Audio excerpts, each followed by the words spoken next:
Hi, my name is Elaine Porcher, and I want to thank you for joining us for our global meditation from Back to the Source, which is associated with the Wide Awakes.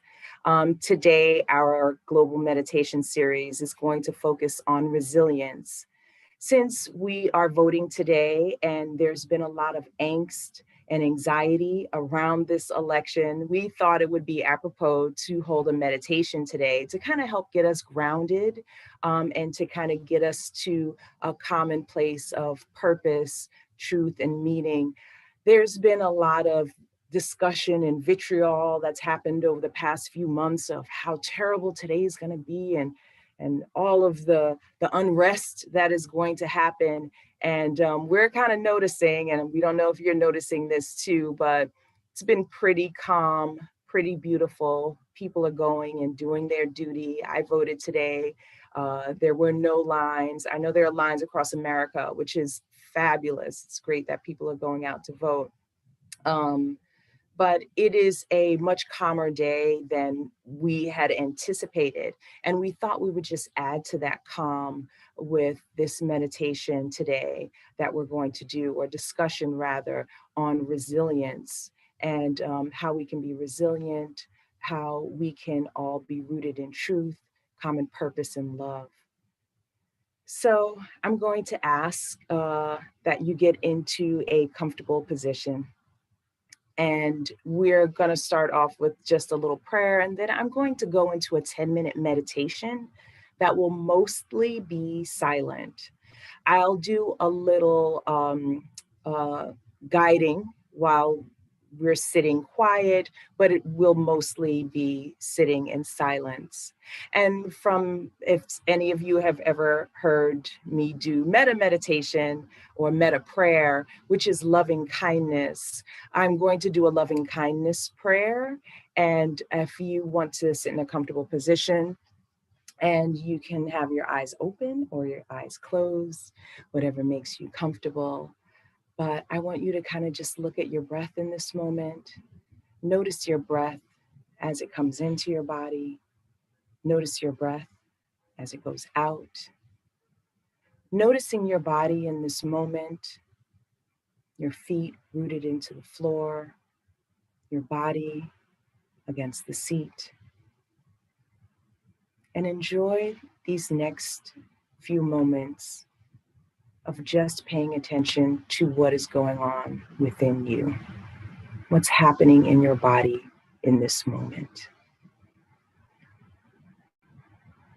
Noticing your breath as it's coming in, and noticing your breath as it goes out.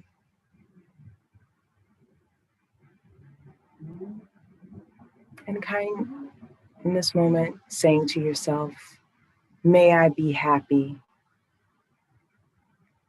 and may I live with ease, and may I be safe,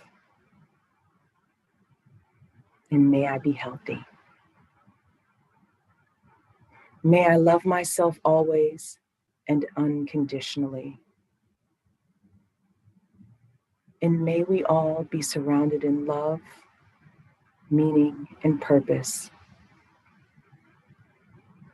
as we voyage forward in this commonality of peace, knowing that we're all moving forward in order to heal our community, heal our world, and just sending love to all in the community. And asking, may we all remain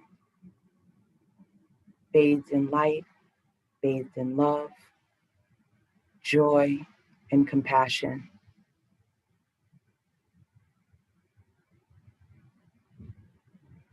And in this moment, taking a few more breaths, giving ourselves a few minutes, clock.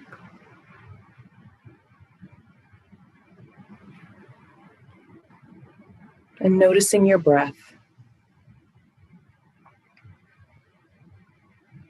And noticing your body in this moment. where you are mentally, as well as how does your body feel physically. Noticing your state as you're sitting on your chair or on the floor. And just taking notice of things that may be coming up in this moment. And as thoughts arise, just being okay with any thoughts that come up in this moment. Seeing if you can watch them go by almost as if you were watching a movie. Noticing thoughts that come up and then seeing if you can let them go. And then as the next thought comes up, noticing that thought without trying to understand the thought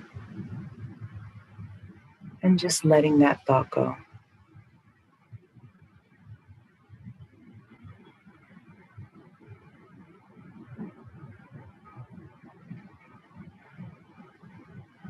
Just noticing what's happening for you and how you're feeling in this moment. And always using your breath as an anchor. If at any moment you're feeling anxious, just know that you have your breath.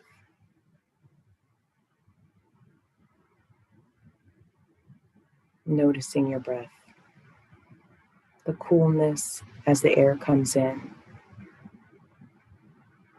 The warmth as it leaves your body. Your stomach or your chest as it rises and falls. With breath coming in, breath going out. And the sensation of air going through your nose and coming in and air going out.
Knowing that thoughts are going to arise and being okay with anything that happens in this moment. Knowing that anything that comes up is right for this moment. Just notice what's coming up for you without analyzing or examining, but just noticing.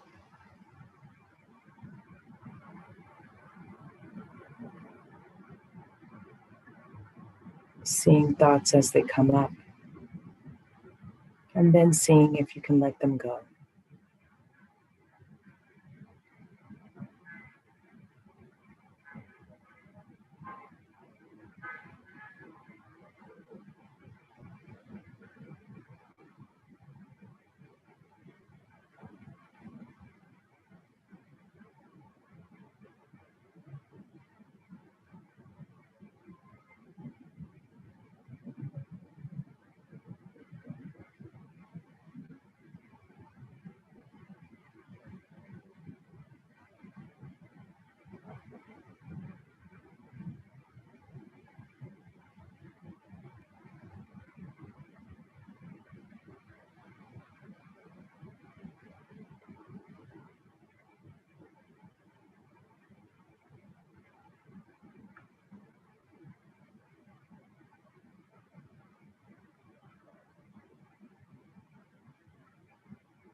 Continuously noticing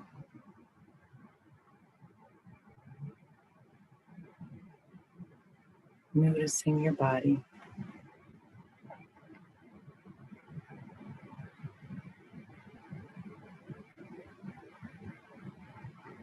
Noticing how you're feeling in this moment. And being okay with whatever comes up in this moment.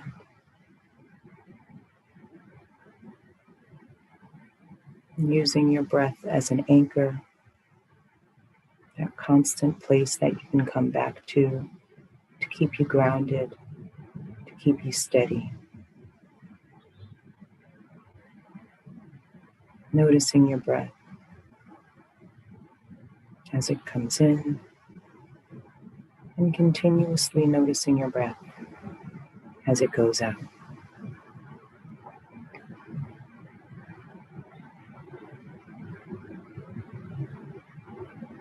Being aware of what's happening as you're sitting on your seat.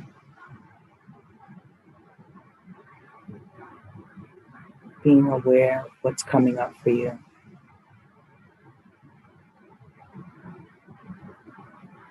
And know that whatever is happening in this moment is right for you.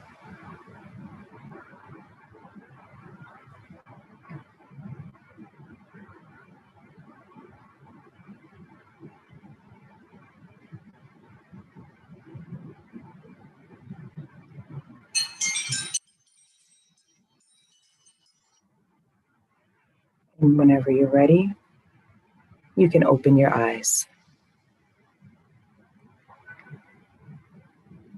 And I'm going to thank you all for your practice. Thank you for that mindfulness exercise just to get us rooted in this moment. And then I'm going to pass over to Sister Peace.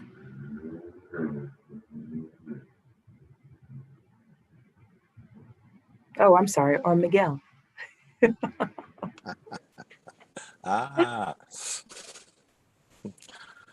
One of the things that in preparing for this, we decided to talk about several topics. And the first one that we decided to address this morning was polarization. So here we are, and a good example sometimes how we polarize ourselves. So I wanted to tell a small story. Years ago, as I was invited to participate in a dance that required dancing around a tree for 4 days, no food, no water. So during the second or third year that we prepared, the arbor took days to prepare. It took us a good 2 weeks to prepare for this event, because it was a lot of detail. We prepared the arbor, and when we finished preparing, we make 4 gates at each of the cardinal points. The leader, our intercessor, took the group of us. There was maybe 15 or 20 of us that were getting ready to dance that year, and he took us to the west gate, facing east, looking into the arbor. And he said, "Take a good look." 20, 25 minutes go by in silence, and then he said, "Follow me." And he walked around to the exact opposite side of the circle, stood in the east gate looking west, and he said, "Take a good look." Nothing was said. 20, 25 minutes, and about whatever time lapse, all he said was this: "Same arbor." Took me a long time to figure out what that meant, but one of the things that's possible, considering this view, is that nature out of its own accord is circular in everything that it does. Things keep repeating themselves. There's cycles. If the earth didn't turn, right, one side would be completely frozen and one side would be completely charred. But because it turns on its axis, 24,000 miles an hour at the equator, right? And then it goes around the sun, amazing orbits, right? All these amazing things happen day, night, spring, summer, winter, fall in both hemispheres, somewhat balanced, rainy season, dry season, all that comes into being because there is a relationship. If the earth didn't turn, like I said earlier, one side would be completely charred and one side would be completely frozen as it goes around in its orbit. Where we are today in our culture as human beings, we have taken ourselves in a way from these cycles. We have removed ourselves, and we have removed ourselves physically and sometimes in many different ways, also mentally and emotionally.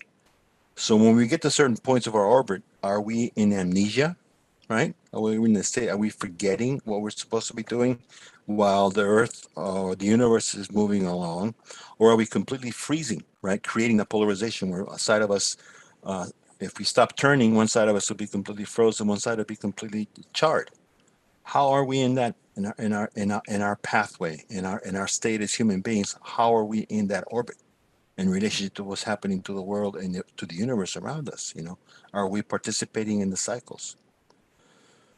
The amount of opposites that we have in the culture today, red versus blue, right? Right versus wrong, light versus dark. There's an inherent lack of relationship to these things. So you have the third, the mystery, when you get into the dance between these elements. If the dance that if the dark dances with the light, what does that become? A beautiful day and a beautiful year. So those are the aspects. So we have to figure out where we have gone into amnesia and where we have gone into paralysis of culture. And this is part of the understanding of where we are today. In our language, we have a lot of objectification of things, how we look at things. Aristotle's codification of the thought structures that are already inherent in the culture goes back, what, 2,500 years, but they're much, much older.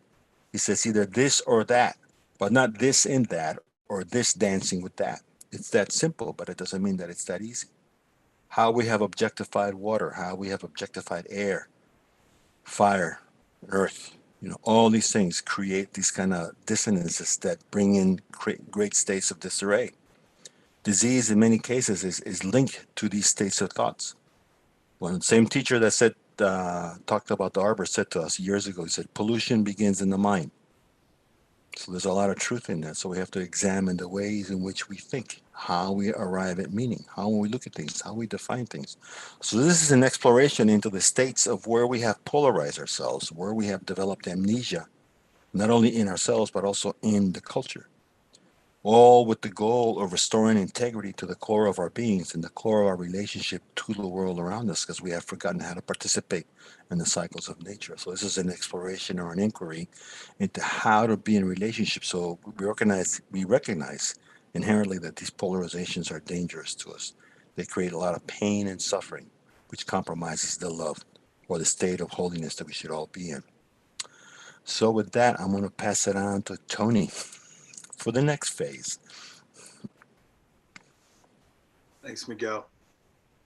I love how we're passing the baton here. We this baton of healing. I'll take it. Um, so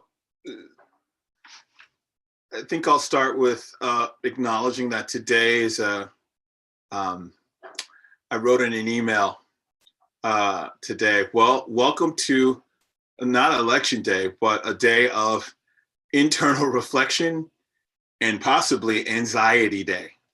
And so, but I realized after I wrote it as a joke, for some people, that's a very real experience today. And the reason why I have been able to kind of stand back, almost an out of body experience for some of the day today, is because I have decided not to plug in to the media today, except for this Zoom room. I may allow myself to check a headline or so before I go to bed and have a sleep party later tonight, because I am not. I have refused to stand in masochism tonight, and I am going to stand in a space of possibility and healing and joy, which others will speak to later. And the reason why I'll bring this up with a quick story. The reason why I'm able to stand in this space today is I will tell very quickly a combination of two dreams to kind of follow the theme of the tree that Miguel mentioned. On March 9th of this year, I was supposed to be in Sweden. I have one of my best friends lives there, and I was supposed to get a ticket there and be there in the herd immunity experiment capital of the world. Instead, I ended up here. And but the reason why I wanted to return there is that my friend's mother, who's also become a friend of mine, would take me on 2-hour walks throughout a small town in Sweden. And so she said, your answers will come through the walk. And so eventually we ended up in a wooded area. And she said, you need to take 30 minutes and let nature tell you the answers to everything that you're looking for. And through that time period, and I'll do the brushstrokes, I saw a rabbit running quickly, sprouting fungi along the roots of an area. I went to the water, listened to the waves, and then I found myself in a clearing surrounded by colossal trees. And the message that I got was to stand erect and to be amongst those trees, to be one with the clearing, the area, to be unwavering in my faith in self and the spectrum of community and all that exists. And so I found myself during this pandemic in my toughest times in Brooklyn, trying to reconnect in small park areas with the trees. The second part of this, very quickly, was another dream that I had 2 months ago, was being in a room filled with water. They say water is, some say water is emotion in dreams. And in one section of the room were two friends, one that represents kind of a fear of success, which I had held in the past, another pure hedonism, right? And in the corner of the room, in the other end of the room, there was just a kind of a hedonistic party happening. I knew that after I left these friends, that to get to the other side of the room, I would have to walk through a maze-like section of the room, which if I fell in the crevices, I would drown. I feel like a divine feminine voice whispered something into my ear. And I realized immediately I didn't need to be a part of this room. I didn't need to be a part of the party. Take part in the party, I could just simply walk through the door. And so I left the room, went down a long hallway, along a long Turkish rug, and walked into an area that was essentially an oasis with water and sun and what else? Trees. And so I have found my internal sanctuary. And this is also doubles as my place of healing. Where are the places inside of yourself in which you can stand to be whole and complete? And where can you connect externally? Where are those places externally? Which kind of leaves, I would like to leave everyone with this question as I pass it along. Who, what, and where are your trees? And from that, I'd like to pass it on to Michelle. Thank you. Tony, you took me to some crazy places just now, as always.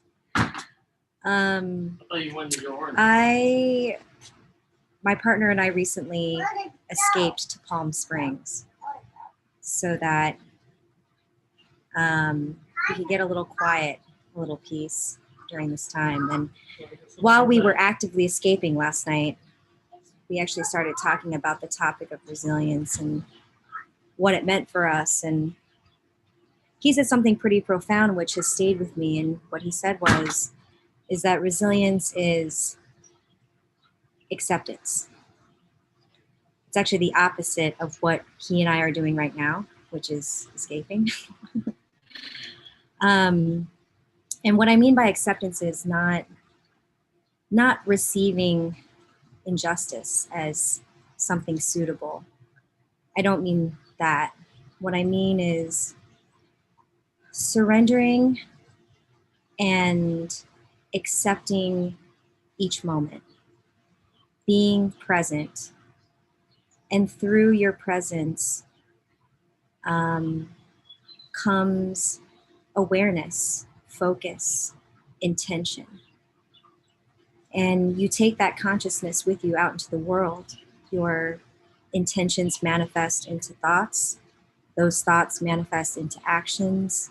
And your actions manifest into truths. They transmit as truths, as values. And what we see is a lot of unconsciousness in the world happening. People reacting. People pitted against one another in their attempt to resist what is. The only thing we truly have, the only thing we can truly be certain of is this moment. And yet we often don't take advantage of these moments. We're so busy, being lost in the past or thinking about what we want 5 years from now. Not realizing that we're missing an opportunity to actually set the right intention and manifest the right future for ourselves. So while I continue to actively escape LA in the mountains again, I've come to an understanding of how acceptance can give us strength and help us forge the path that we really want to see. And with that, I will pass it on to Sister Peace. Thank you.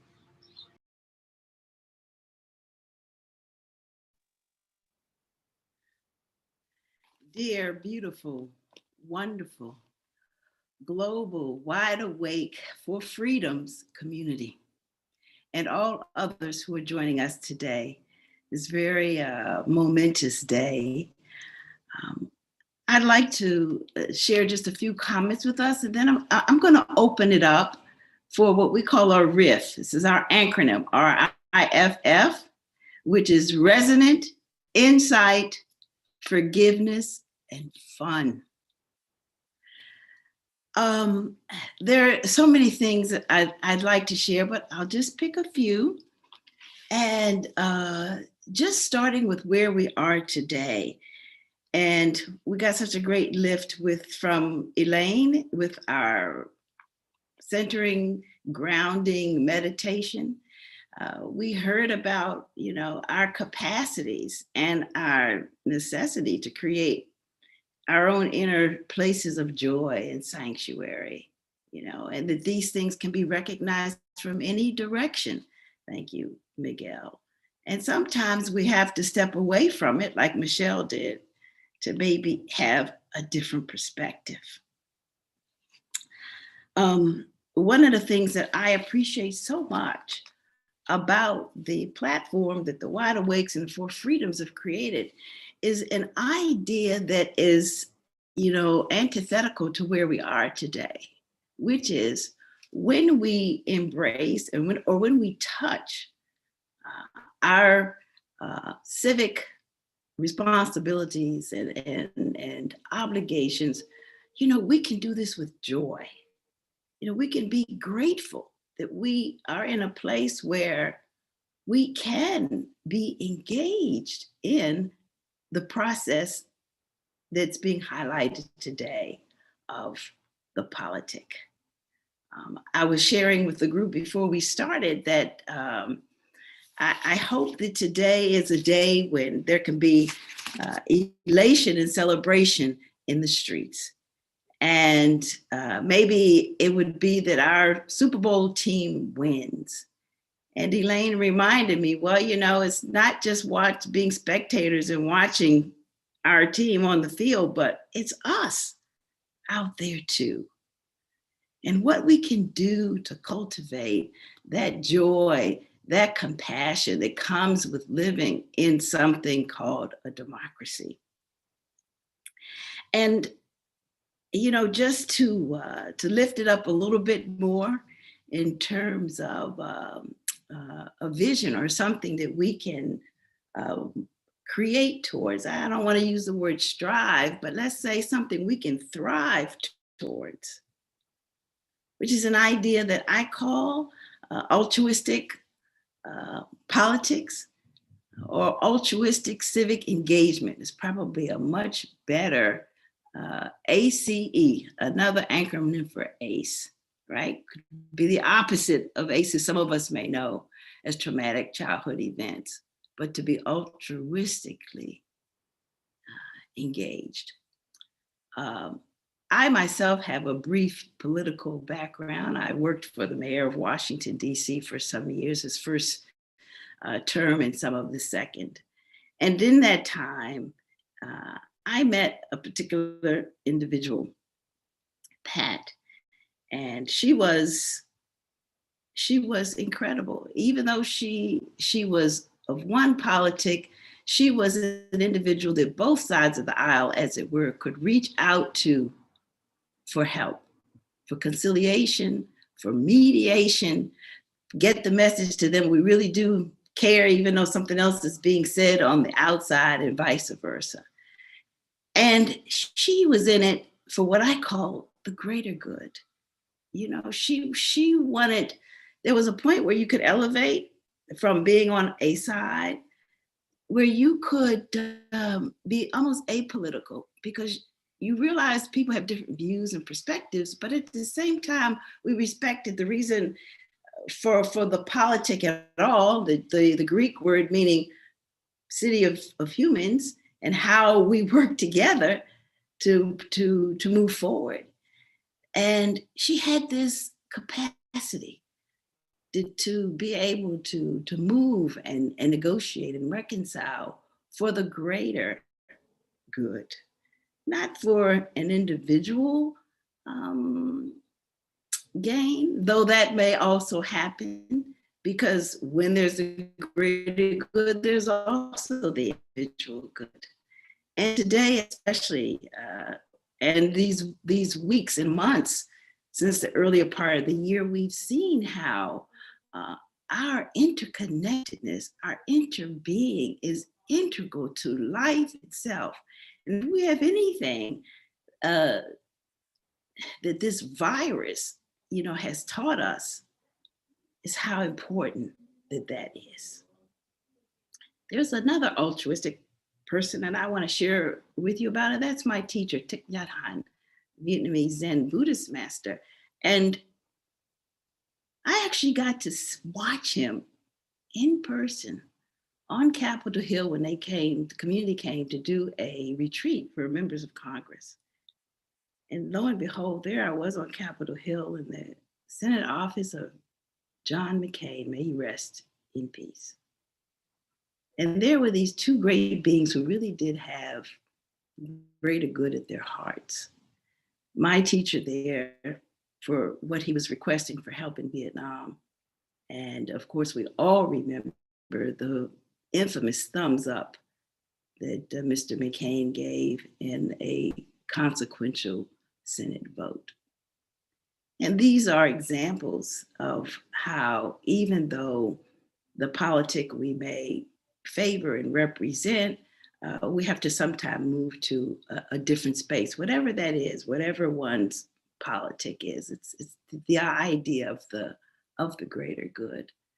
So I just wanted to share that with you. And I remember with Mr. McCain and with my teacher too, how they express something that sometimes in Buddhist circles is called the lion's roar, with a long tongue and a great voice. But what is it that's being roared or heard or said is a deeper truth. And so with that, I'd like to open up and invite these wonderful people who I'm on this panel with to begin what we call a riff, which is a sharing on what just happened. And at some point, we want to invite those who are with us virtually to engage. Thank you so much. I'd love to jump in at this point. Sister Peace, thank you. That was a beautiful illustration of just altruistic politics. It's so interesting that you mentioned John McCain, right? So John McCain is a Republican, and there there are a lot of folks who are Democrats, right? So we are, to Miguel's point, constantly looking at this polarized view of this blue versus red, and I'm blue, so I'm sticking with blue, and red is over there. But sometimes we have to kind of have that wider view, right? To be able to see just love in every color, and not say, well, I'm not going to talk to that person because they're blue, or I'm not going to talk to that person because they're red. And as Sister Peace just opened up the floor for folks, we'd love for you to ask questions in the chat. If you have any questions, if you have any thoughts or comments, we have a few questions for you. And we'd love to hear maybe about how resilience is connected to your voting experience. Where have you felt resilient in this time that you've been voting, right? Or where have you noticed polarization? Or where have you not noticed it in obvious places? Today, I went to go get a package downstairs from the concierge, and he shared with me that he was a Trump supporter. And I actually am not a Trump supporter. But for whatever reason, there was this real calm within me that thought, okay, you felt really comfortable to be able to tell me that. And he said, oh, I know it's not a popular view. And I thought, but that is just your view. Why do I have to attack you for your view just because I don't agree with your view? So I just thought it was an interesting thought on my part, because I don't have a particularly fond opinion of Trump, but he holds a view that other people hold. And, you know, sometimes you have to respect that. So I don't know if you all are having like situations or scenarios as you're going to the polls, but we'd love to hear from you. So, Elaine, my question is, this is my question for you now. So you had this moment downstairs, and you sort of brushed it off, right? And came to this place of, I would say, a comfortability. Like, I guess you stepped out of your own shoes for a second and had this kind of empathetic moment. And you told us that happened, but I'm wondering, how would you tell others to cultivate that? I mean, I know you just spoke to that, but what? Yeah. So, you know, it's so interesting. It was a weird out of body experience because I just don't agree with Trump. Before, you know, we were in the house and we were on our way back from voting. So, of course, you know, every day is Trump, Trump, Trump. There was a Trump parade in front of our house, which was actually kind of scary yesterday because it was all of these like pickup trucks and they had like bullhorns and stuff like that. It was strange. But the weirdness in, I don't know, my compassion for Peter, the concierge, my compassion for him in that moment was, my first thought was, wow, you feel comfortable enough to want to tell me that. And because I have to say, I'm like, clearly, Peter, you know, I'm not a Trump supporter. So, but I honestly felt a little honored that he knew that he can say that and that I wasn't going to attack him.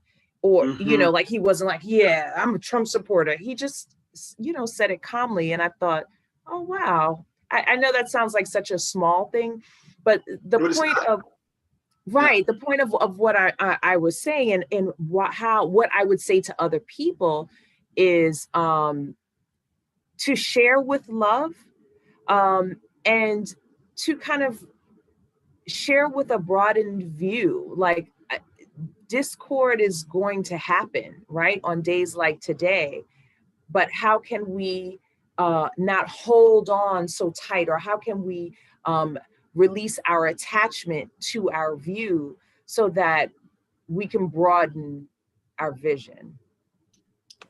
So it sounds like to me, Elaine, I guess what comes up for me is that you actually stood in I mean, I'm not trying to speak for you, but there was an opportunity to stand in an in-between space, right? So we were talking about the polarization, right? So the red and blue, binary here and there. Where are the opportunities to stand in spaces beyond or in between? I got something about that. I think that Trump is the surface. He speaks to a certain level of disenfranchisement and alienation and exile that exists in the culture, and he gives it a particular voice. But if you strip away that polarization of the sense of exile and alienation, you come to a level of pain that is carried by a certain segment of the population. He's able to address the pain, but he doesn't necessarily address it directly in a way that's conducive to transformation. You know, I had a story about this friend of mine who was a Chicano poet from LA. I've told this before, but he was out in Appalachia somewhere, Kentucky, West Virginia, I forget where it was, and he was saying that after he talked about his life in the gangs of LA and how he got out through poetry, a bunch of kids came up and said to him, you know, you're the only other guy besides the KKK recruiters that understood the pain that we carry inside. So I think you gotta go beyond what Trump, you know, he's a surface. He's like a scab, you know, to use that word, sorry. But also, what does he represent? How much pain are these people in? How much alienation, disenfranchisement do they feel? And the fact that he gives them a voice, to me, I would say, let's get him out of the picture and still keep the fact that these people are in pain and are disenfranchised, disconnected, not in relationship to. A friend of mine had this very interesting observation. Immigrations over the years from Europe, everything, but a lot of these generations now have their dead still in Europe. Cemeteries in, you know, France, Italy, England, Ireland, Spain, Germany, they're not connected to those roots, you know. So how do you have to begin to go somewhere deeper to allow to that disenfranchisement and alienation to be corrected at a deep enough level, you know. Claim your own indigenous roots in some form or another, you know. You know, it's there's an article going around, Miguel. Oh, sorry. Yeah. Was someone going to say something else? Yeah. I just wanted to say Oh, quickly. Sister Peace, go ahead.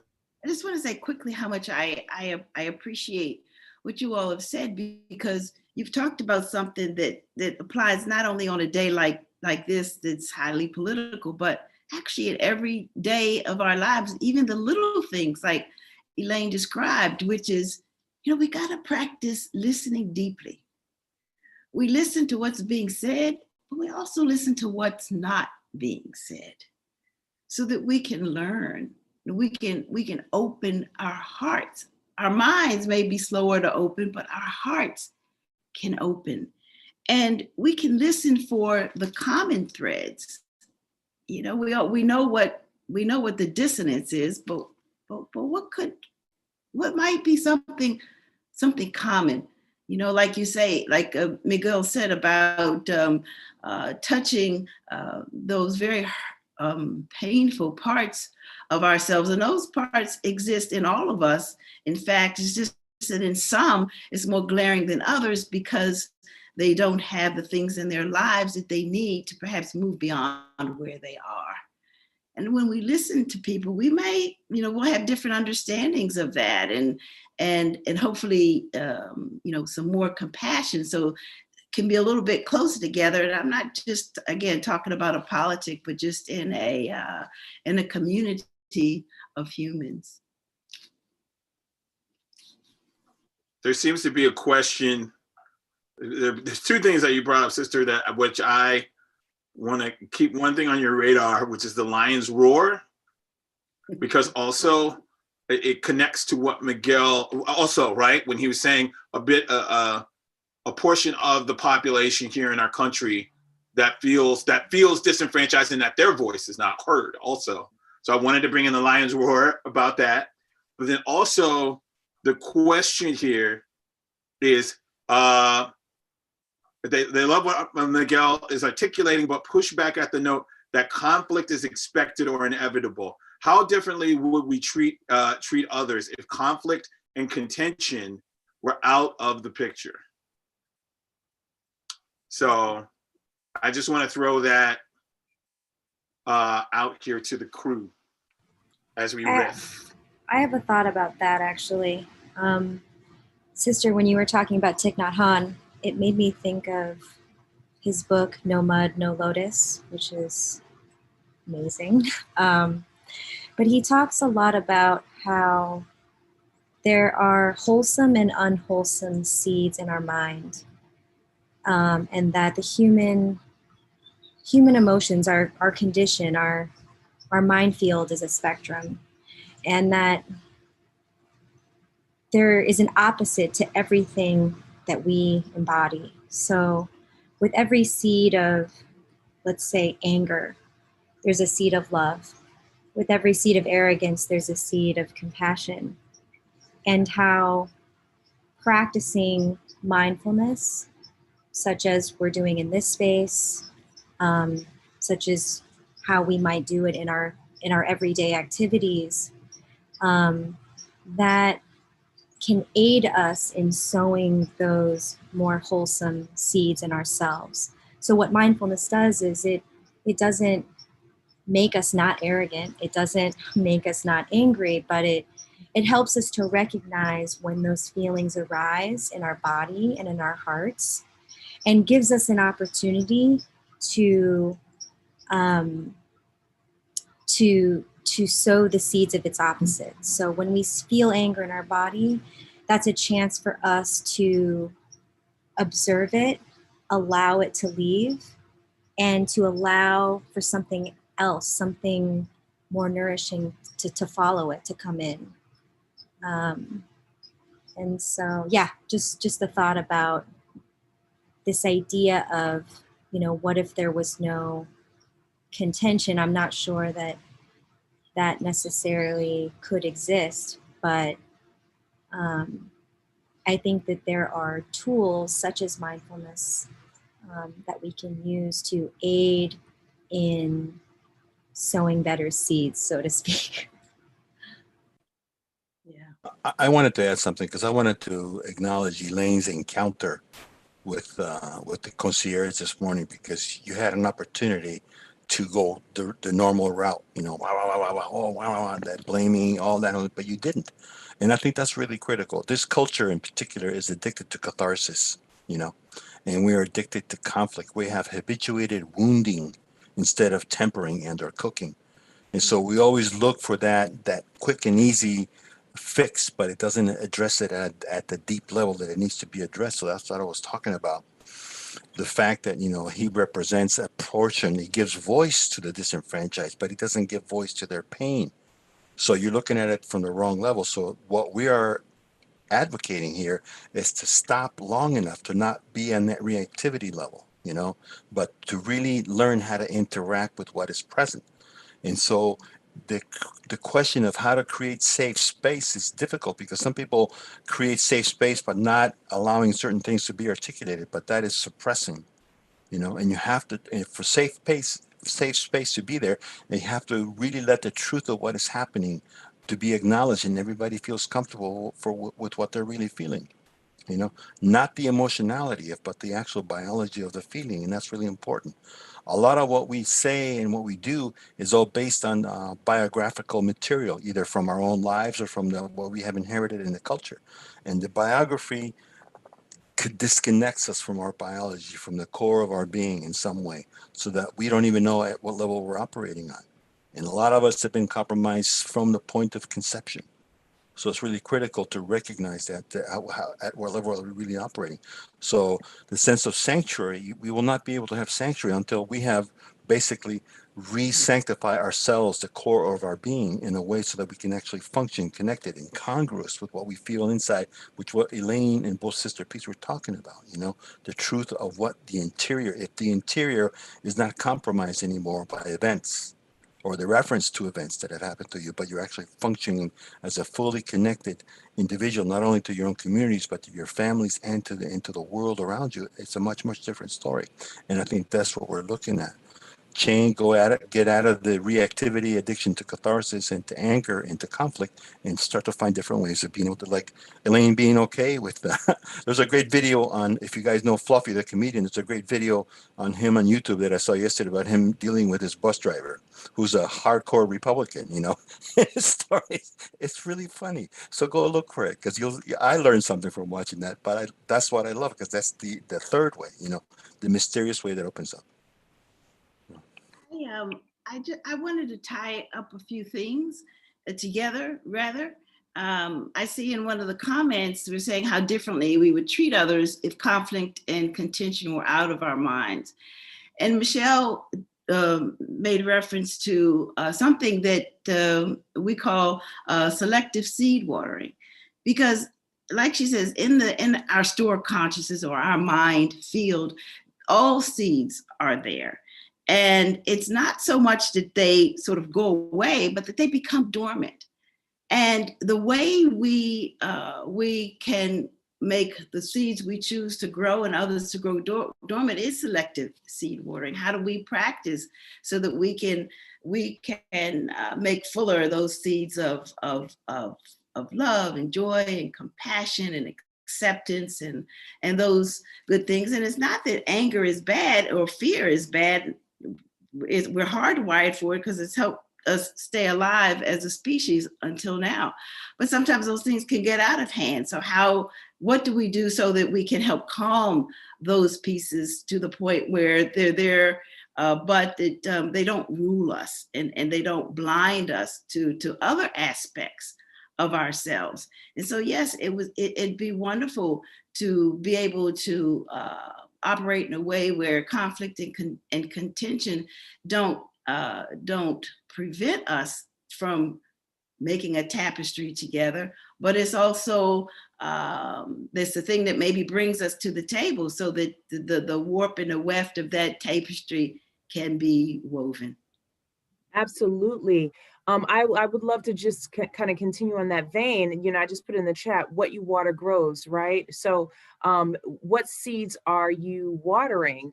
And to also Michelle's point, with a particular practice, you know, of course, we're going to advocate for a mindfulness practice, but with a mindfulness practice, it's not that conflict and contention goes away altogether, but it is tapered. You know, even Buddha got mad at sometimes or angry at times. He was sad at times. So these things happen, but how are we dealing with these emotions when they come up? And knowing that these emotions, like we talked about this with fear last week, is that sometimes these emotions, fear or anger, can come up, but that we're looking at it and saying, it is just fear, it is just anger, it is not good or bad, it just is. So that fear or anger does not control you. You have a little more control over it, or that you let it go, knowing that there's not this severe emotional attachment.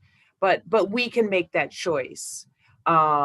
We can make that choice what we want to water. And then Tony says, and what percentage of us is water anyway, right? So with all of this water in our bodies, you know, we can then choose which seeds we want to grow. I know we don't really have that much time, so I don't know if there are any other questions, or do you guys have any other thoughts? Oh, Cecile says, oh, this is for thank you for sharing your wisdom, practices, and experiences. No questions. She just wants to pass along her appreciation. Thank you, Cecile. Thanks, Cecile.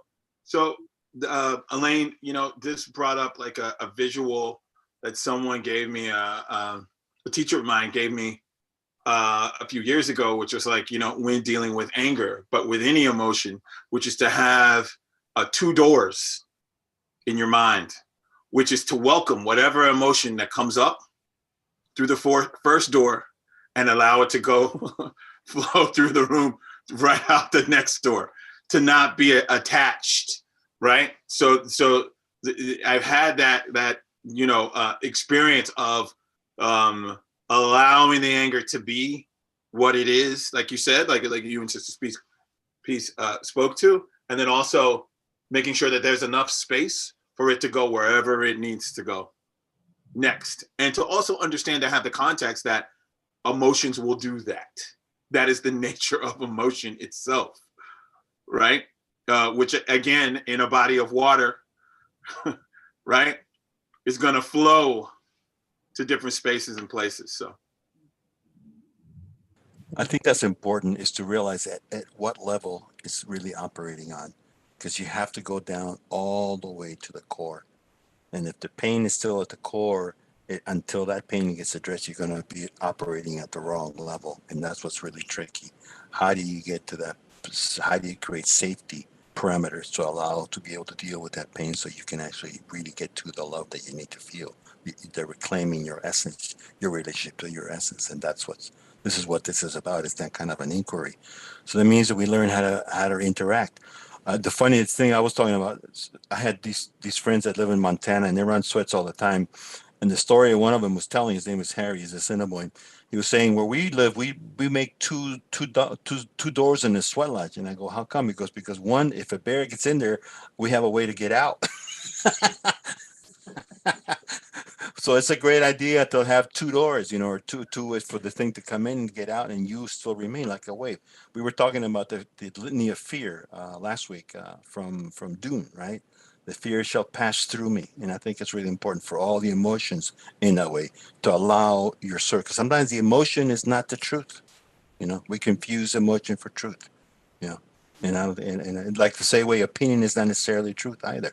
And that's really important to get to that level. Where is the truth? What level is it operating from? I was also going to say, just very quickly, that I didn't realize it until like this moment, but how grateful I also am, just on an ancestral level, in terms of having the ability to be able to vote. I know there are some who still do not have it, but the one thing that I wanted to make sure yesterday was that I got the absentee ballot in and all those things, because it's honoring my ancestors to do so. So that is why I'm also feeling grateful for the opportunity to honor them through this process, regardless of the outcome. That's beautiful, and I just want to plant a seed for the next conversation, which is, let's think about nutriment and what seeds we are watering, and remember that our six senses are how we can do that. What are we seeing? What are we allowing to come in through our eyes, through our ears, through our nose, through our mouth, through tactile touch? And the sixth sense is our mind. So as we do that, we then cultivate the energy, the right energy for the right seeds, actually all the seeds.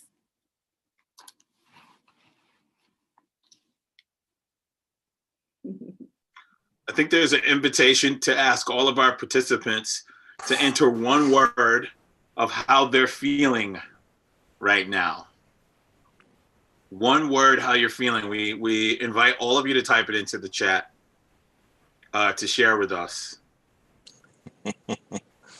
So I have a feeling we're feeling very similar.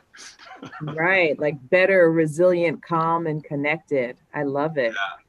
Nourished. Oh, like that. Yeah. Here. Good. Hear that? Love. You are that. Yeah, it's beautiful. More resilient, calmer. Oh, I love that. Survivance plus resistance is a survivant. Yes. I love that. Accepting. Yes. Thank you. Thank you all so much.